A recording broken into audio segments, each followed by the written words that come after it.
नेटफ्लिक्सवर एक web series आली आहे जिथे केवळ क्राईम थ्रिलर नाही तर मराठी कलाकारांची ताकद ठळकपणे दिसून येते.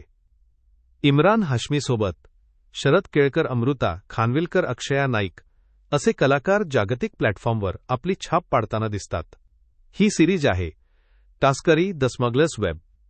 ही वेब सिरीज मुळात एक क्राईम थ्रिलर आहे जिची कथा फिरते कस्टम्समधील तस्करी या गंभीर विषयाभोवती.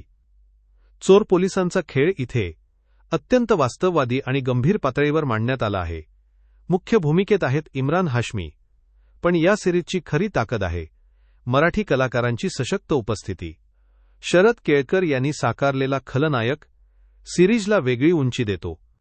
त्यांचा आवाज, देहबोली आणि स्क्रीन प्रेझेन्स नेटफ्लिक्ससारख्या प्लॅटफॉर्मवरही ठसठशीत वाटतो. अमृता खानविलकर हिची भूमिका तिच्या आतापर्यंतच्या प्रतिमेपेक्षा वेगळी आहे.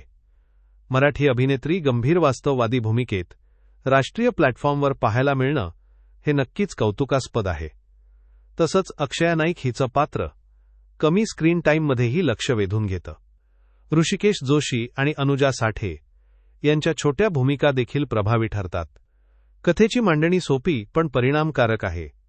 पहिल्या भागात थोडासा गोंधळ वाटू शकतो, पण पुढे कथा वेग घेत जाते.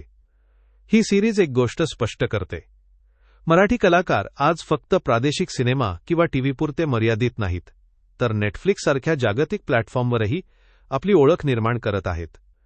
टास्करी द स्मगलर्स वेब ही फक्त एक क्राईम थ्रिलर नाही, तर नेटफ्लिक्सवर मराठी टॅलेंटसाठी एक महत्त्वाचं पाऊल आहे. जर तुम्हाला स्ट्रॉंग परफॉर्मन्सेस आणि मराठी कलाकारांचा वाढता प्रभाव पाहायचा असेल तर ही सिरीज एकदा तरी पाहायलाच हवी.